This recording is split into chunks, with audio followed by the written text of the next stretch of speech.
"How long are you going to keep me waiting?" barked a man at the front desk, his tone dripping with entitlement. "I'm a surgeon with no time for this nonsense." I froze mid-step. That voice. Sharp, impatient, unmistakable. I glanced over to see a tall man in a crisp white coat leaning over the reception desk, his eyes glaring at the young receptionist, Rebecca. "I'm sorry, sir, we're running a bit behind," she stammered, looking flustered and out of her depth. He slammed his hand down on the counter. "Behind? I have patients to see."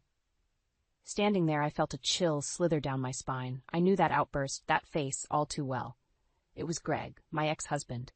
My heart pounded in my chest, and for a moment I considered turning and walking straight out of the clinic. But then I remembered why I was here. I placed a hand gently on my growing belly and took a deep breath. This wasn't just about me anymore. I had to stay. I moved towards the desk, flashing Rebecca a supportive smile. "Excuse me," I said softly, "I have an appointment." Greg spun around, his eyes landing on me. The recognition flared, then a smirk stretched across his face. "Emily?" he said, drawing out the name. His eyes swept over me, from my face down to my bump. Rebecca took my details in hurriedly, and I could feel Greg's eyes burning into the side of my head. Memories of his rage, those nights of feeling trapped and terrified, crashed through my mind, but I stood my ground. "I see you've moved on," he said, voice dripping with sarcasm. "Pregnant, huh? And at your age?" He laughed, a cruel sound that echoed in the quiet clinic. I squared my shoulders, refusing to let him see me falter. "I'm doing great," I replied, keeping my voice steady, "and I'm happy." "Well," he said, folding his arms, "good for you, but don't think for a second that this," he gestured to my bump, "means you've escaped me easily." Just then, the clinic door opened, and in walked Ethan, my husband. He spotted me instantly and made his way over, his face breaking into a warm smile. "Hey, there you are," he greeted, then his smile faded as he noticed Greg beside me. "Greg," I said, my voice trembling slightly, "this is Ethan." Greg's smirk widened as he slowly looked Ethan up and down. "Nice to meet the latest Mr. Emily." Ethan stepped closer, his arm naturally coming around my waist. "Is everything okay here?" he asked, his voice calm but firm, directing his gaze towards Greg. "Oh, everything's just peachy," Greg said, his tone mocking, "just catching up with an old friend." Ethan's grip tightened slightly on me, a reassuring presence. "Emily, do you want to sit down?" he asked, his eyes never leaving Greg. I nodded, gratefully. As we moved to the waiting area, Greg called out, "I hope you're ready for what's coming, Emily. Let's just say I'm not done." Sitting down, I tried to calm myself. Ethan looked at me, concern etched on his face. "Are you okay?" "I will be," I said, leaning into his embrace. "I will be." Back home, I tried to shake off the encounter with Greg. The memories, however, refused to stay buried. His smirk, those piercing eyes, they took me back to the nightmare that was our marriage. "Emily, you know I only want the best for you," Greg used to say, moments before his temper would flare. Those words, spoken softly with a veneer of concern, often preceded hurtful outbursts. I found myself replaying the day our marriage truly fell apart. We had just found out that I was pregnant. Initially, Greg seemed happy, but little things began to set him off more frequently. As my pregnancy progressed, his irritability turned into aggression. Then the night of the miscarriage came. The pain, both physical and emotional, was unbearable. I remembered clearly how, instead of consoling me, he had blamed me. "This is your fault." He spat, standing over me as I cried, "You couldn't even manage to do this right." His words cut deeper than any wound, leaving scars that took years to heal. Therapy became my lifeline after the divorce. I found myself in sessions multiple times a week, rebuilding the fragments of my shattered self-esteem. I was determined to move forward, not just for myself, but for the hope of a better future. Then Ethan came into my life, an attorney with a gentle heart and a firm sense of justice. He saw the real me, beyond the broken pieces Greg had left behind. Our relationship grew steadily, rooted in mutual respect and love, far removed from the toxicity of my past. Sitting back in my living room now, surrounded by the warmth of our home, I felt miles away from the person I was with Greg. But his words from today echoed in my mind. "I hope you're ready for what's coming, Emily." Ethan came in from the kitchen carrying a cup of tea. "Thought this might help," he said, offering it to me with a smile. "Thanks," I murmured, taking it gratefully. Today brought back a lot. Ethan sat down beside me, his concern clear. I can't imagine how hard that was for you, seeing him again.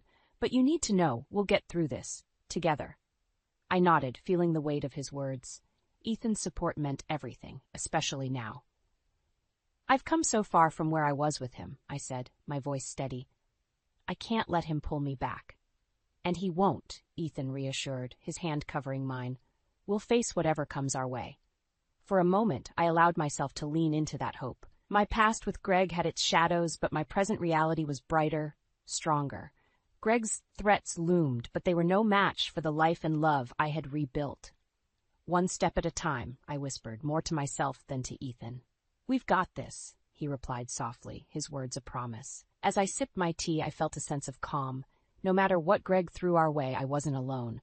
This battle, just like the past, would be faced head-on, leaving no room for old fears. The next day, I sat in the waiting room of the clinic again, Ethan by my side. I tried to focus on the soft music playing overhead, but my mind was elsewhere, anticipating seeing Greg, hoping I wouldn't. But it seemed fate had other plans. Greg walked in, eyes scanning until he locked onto me. His lips curled into a cruel smile. "Emily," he said loudly, striding over, ignoring the uncomfortable looks from other patients. I tensed, feeling Ethan's reassuring hand on my back. Greg wasted no time. "So, decided to show up after all. Brave of you," he sneered. "Greg, what do you want?" Ethan asked calmly, his tone protective. "Oh, nothing much," Greg responded, his eyes never leaving mine. "Just curious about how my ex-wife is holding up, especially at her age. Getting pregnant again? Risky, don't you think?" Ethan stood up, trying to stay calm. "Leave now, Greg." Ignoring him, Greg leaned in closer to me. "You must be desperate, Emily. Didn't think anyone would want you after everything."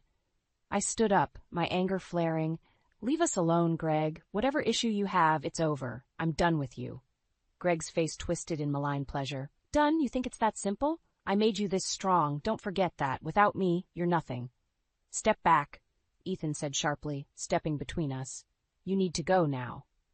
Greg chuckled, but there was no humor in it. "Or what? You think you can scare me? I'm a surgeon, Ethan. I don't play by your rules." Ethan didn't move. "This is a place for peace, Greg.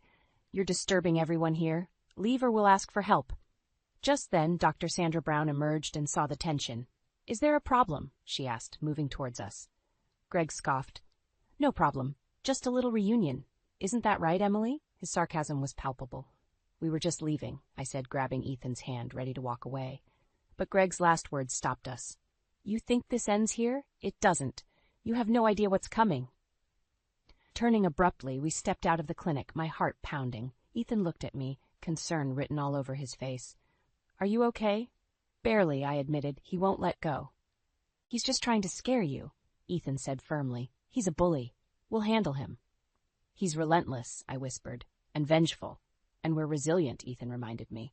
His words, though strong, couldn't completely quell my fears. As we walked to the car, Ethan's grip on my hand tightened. "We'll take legal action, Emily. Restraining order, whatever we have to do. He won't win." I nodded, grateful but still shaken. Greg's threats weren't empty words. But one thing was clear. We had to stand strong together, no matter what came our way. Back at the clinic the following week, tension hung heavy in the air. I sat next to Ethan, trying to remain calm as we waited for my appointment. Suddenly there was a commotion at the entrance, and I saw Greg pushing his way in, ignoring the glares and murmurings from other patients. "You again," he called out, eyes narrowing as they fixed on me. "I thought you'd have the sense to avoid this place." Ethan rose, placing himself protectively between Greg and me. "Greg, this is not the time or place. You need to leave." Greg stepped closer, his face contorted with anger. "And who are you to tell me what to do? You think just because you're her husband now, you have some kind of power over me?" Rebecca, the receptionist, picked up the phone, her eyes wide with alarm. "Security is on their way," she said as calmly as she could manage. Greg ignored her, directing venomous words at Ethan. "You really think you can protect her from me? You're just as naive as she is." Ethan remained firm, his voice level. "We've dealt with enough of your threats. Leave now before things get worse for you." Greg's eyes flashed dangerously. "Worse? You don't know the meaning of the word." At that moment, John Michaels, the clinic's security guard, arrived, his presence a comforting sight. "Is there a problem here?" he asked, looking between Ethan and Greg. "This man is causing trouble," Ethan said, pointing at Greg. "He needs to leave." Greg scoffed. "I'm not going anywhere, not until I say what I need to." John stepped forward, his stance authoritative. "Sir, I'm going to have to ask you to leave. Now." Greg's face twisted with rage. "You think you can just make me leave? I have rights." "You're disturbing other patients and staff," John stated firmly. "Leave now, or I'll escort you out myself."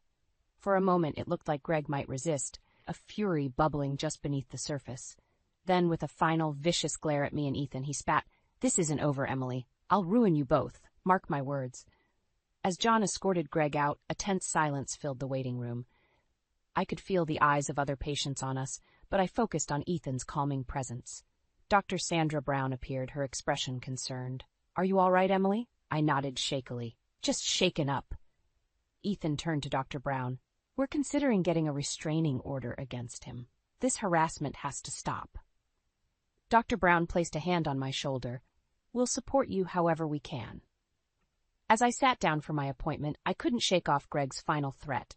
But seeing Ethan's supportive gaze and feeling the solidarity from the clinic staff, I knew we had a fighting chance.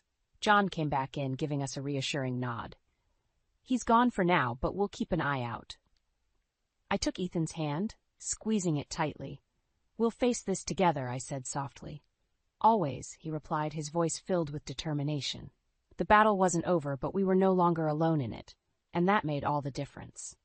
That night, I sat on the couch while Ethan paced the living room. The encounter with Greg gnawed at both of us. Ethan paused, looking at me intently. "We should definitely get a restraining order. His threats aren't just empty talk." I nodded, feeling the weight of the day pressing on me. "You're right, we need to protect ourselves, but what if he finds a way around it? Greg's always been relentless." Ethan sat down beside me, taking my hand. "We'll do everything we can. The restraining order is step one. We'll document everything and be prepared for any potential legal battle." My mind buzzed with thoughts of Greg's threats. "I'm worried, Ethan. He won't stop until he's satisfied. What if he tries to harm you or the baby?" Ethan's grip tightened. "We'll talk to a lawyer first thing tomorrow. We'll create a safety plan. You and the baby's safety are my top priority." Just then, Ethan's phone buzzed. He glanced at the screen and frowned. "It's an unknown number," he muttered, answering it. Within seconds, his face darkened. "Whoever this is, stop calling." After hanging up, he turned to me. "Seems like Greg is already trying to mess with us. We need to act fast." The sensation of dread washed over me. Greg's vendetta wasn't just about inconveniencing us. It was personal and vicious. I took a deep breath, trying to gather my resolve. "We've come too far, Ethan. I won't let him drag us back down." Ethan nodded. "Exactly. We won't let him win. We have people who care about us. We'll fight this together." The next I consulted with a lawyer recommended by Ethan's firm. After explaining our situation, the lawyer, Mrs. Collins, leaned forward, her expression serious. "Greg's behavior constitutes harassment. We'll file for a restraining order immediately, but we'll also explore additional protective measures." "That's a relief," I said, feeling a small weight lift. "Thank you." "This isn't your burden alone," Ethan reassured, squeezing my hand. Mrs. Collins continued, "Document every contact, every incident. The more evidence we have, the stronger our case." Leaving the lawyer's office, I felt a mix of anxiety and determination. Ethan wrapped his arm around me. "We've started the process. Now we stay vigilant." As we walked to the car, my phone buzzed with a message. I unlocked it to find a text from an unknown number. "This isn't over, Emily. You'll regret crossing me." I showed Ethan, my hands trembling slightly. "He's not stopping." "We'll forward this to Mrs. Collins," Ethan said, his jaw set. "Let him dig his own grave." That evening, as we sat down for dinner, the tension was palpable. "Do you think he'll ever stop?" I asked. Ethan looked thoughtful. "Greg's behavior is about control. We're taking that away from him. He's bound to escalate before he falls." I nodded, feeling a sense of dread, but also determination. "Then we face whatever comes next, together." "Together," Ethan echoed, raising his glass, "to our strength." I clinked mine against his, the resolve in my heart matching the steel in Ethan's gaze. We weren't going to be victims. Not anymore.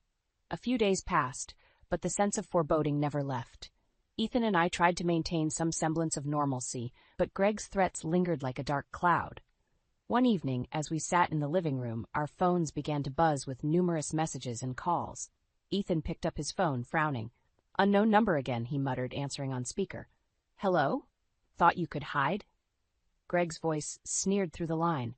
"I'm everywhere, Ethan. You can't escape me." Ethan's expression hardened.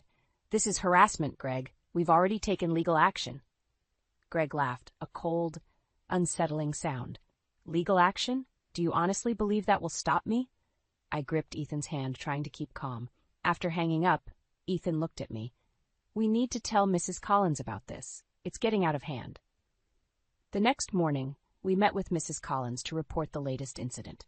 She listened attentively, her expression determined.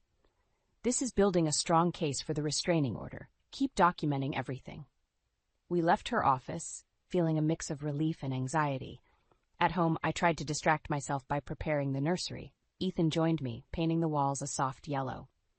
"In a few months, our little one will be here," Ethan said, his voice full of hope. "We'll be ready for anything." But as the days went by, Greg's harassment escalated.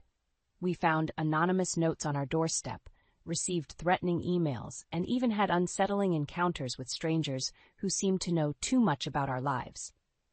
Greg clearly had extended his reach, and it was affecting my mental health. Nights were filled with restless sleep, and my stress began to take a toll on the pregnancy. One particularly difficult night, Ethan sat beside me as I wrestled with a bout of anxiety. "Emily, we'll get through this. Remember, we're not alone. We have support." His words were comforting, but the constant fear weighed heavily. The next morning, I found myself barely functioning. Ethan, seeing the toll it was taking on me, took decisive action. "We're going to see Dr. Brown. She needs to know what's going on and how it's affecting you." At the clinic, Dr. Brown listened as we relayed the ongoing harassment. She looked grave. "Stress can have serious effects on the pregnancy. Let's explore some options to help you manage it." She suggested a combination of therapy and support groups. "You're facing intense psychological pressure. Don't underestimate the value of a strong support system." Leaving the clinic, I felt slightly better. Ethan was resolute.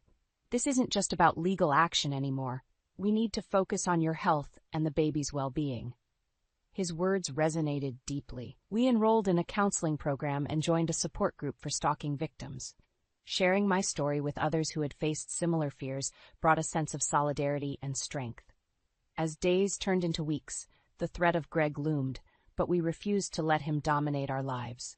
Every laugh, every shared moment of peace was a victory. And through it all, Ethan's unwavering support made each step forward possible. Greg's attempts to destabilize us continued, but with every threat, our determination grew. We were not just fighting against his malice, we were fighting for our future, our family. And that fight was far from over. Ethan and I arrived at the fundraiser, the venue buzzing with chatter and laughter. It was supposed to be a night of networking and support for a charitable cause close to my heart, but as we mingled through the crowd, my eyes constantly scanned for any sign of Greg. Ethan squeezed my hand. "Try to relax, Emily. We're surrounded by friends and colleagues. Greg knows better than to cause a scene here." But as if on cue, Greg appeared, swaggering through the entrance as though he owned the place. My stomach knotted. He spotted us almost immediately and made a beeline towards us, a malicious grin plastered on his face. "Well, well, well, look who decided to show up," Greg said, his voice dripping with sarcasm. Ethan stepped forward, placing himself between Greg and me. "This is neither the time nor the place. Leave, Greg." Greg laughed loudly, drawing the attention of everyone around us. "You think you're in control here? That's adorable." Before Ethan could respond, Greg raised his voice, addressing the crowd. "Ladies and gentlemen, did you know that Ethan Patterson's law firm has built its success on unethical practices?" The room fell silent, all eyes turning towards us. Ethan's jaw clenched. "You're crossing a line, Greg." Greg's smirk widened. "Oh, come on, Ethan. Don't act so surprised. Everyone has skeletons in their closet." The tension was palpable.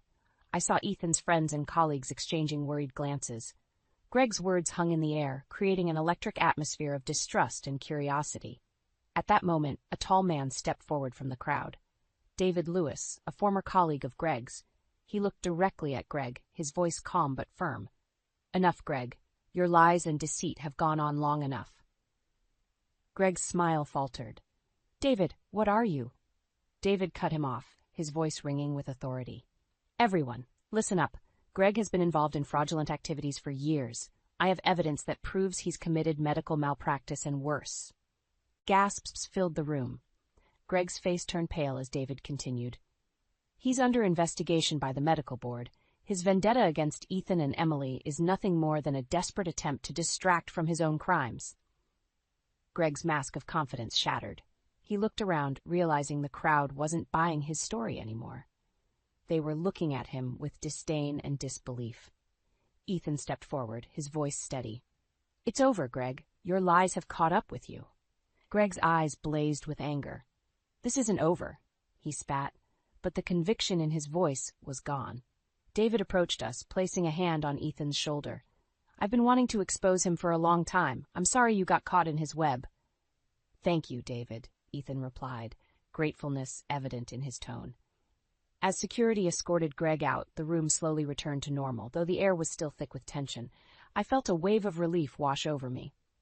Greg's power was crumbling, his threats losing their edge. Ethan turned to me, his eyes filled with a mix of pride and exhaustion. "We did it, Emily. We stood our ground." I nodded, feeling the weight of the ordeal begin to lift. "We aren't just survivors, Ethan. We're fighters." "That we are," he agreed, wrapping his arm around me. As we left the fundraiser, I looked back one last time, seeing the faces of those who stood by us. Greg's reign of terror was crumbling, and with every step forward I felt stronger, more certain that brighter days lay ahead. In the weeks following the fundraiser, the fallout from Greg's exposed deceit spread rapidly. Newspaper articles, social media posts, and news broadcasts highlighted his malpractice and fraudulent activities. The medical board launched a thorough investigation, and Greg's career unraveled like an old, fraying thread. Ethan and I sat on the couch one evening, the TV displaying the latest news about Greg's downfall. "Greg Taylor, once a respected surgeon, now faces multiple charges," the anchor reported. "His actions have not only tarnished his reputation, but have also brought justice for those he wronged." Ethan looked at me, a mixture of relief and triumph in his eyes. "He's finally getting what he deserves." I nodded, still trying to process everything. I never thought I'd see this day. Just then, my phone buzzed. It was a message from David. "Turn on the local news. It's about Greg." We switched the channel, and there was Greg, being led away in handcuffs, his expression a mix of rage and defeat. "Greg Taylor has been arrested following a comprehensive investigation," the reporter said. "His downfall marks a significant victory for his victims." Ethan took my hand, his grip firm and reassuring. "You did it, Emily. You faced your fears and won." Tears welled up in my eyes, not of sadness but of relief. "We did it, Ethan. Together." A few weeks later, as the legal proceedings against Greg continued, I found myself in the hospital. Only this time it wasn't out of fear or distress, but because our baby was coming. Ethan stayed by my side, his presence a calming anchor as I brought new life into the world. Hours later, with the sound of our baby's first cries filling the room, I looked at Ethan, exhausted but overjoyed. "We did it," I whispered, tears streaming down my cheeks. Ethan smiled, his eyes glistening. "Welcome to the world, little one," he said softly, cradling our newborn. As we settled into our new life with our baby, the shadow of Greg's influence faded. Emily and Ethan Patterson, no longer defined by the past but empowered by the future. Greg's threats had once loomed over us like a storm cloud, but now his downfall was the poetry of justice. The final news report we watched detailed Greg's sentencing. Greg Taylor has been convicted of multiple charges, including medical malpractice and fraud. He will serve a lengthy prison sentence. Ethan turned to me, his expression serious but soft. "This is it. It's finally over." I nodded. Closure at last. The journey had been grueling, but standing by my side every step of the way had made all the difference. One evening, as the sun set, casting a golden hue over our peaceful home, I stood by the window, holding our baby close. Ethan wrapped his arms around us, kissing the top of my head. We made it through, stronger than ever. "Yes," I replied, my heart full. "We're free." Greg's collapse had brought poetic justice, but it was our resilience, our unyielding spirit that had truly set us free. Our past was a chapter closed, our future a story yet to be written. And with Ethan and our baby, I knew it would be a beautiful one.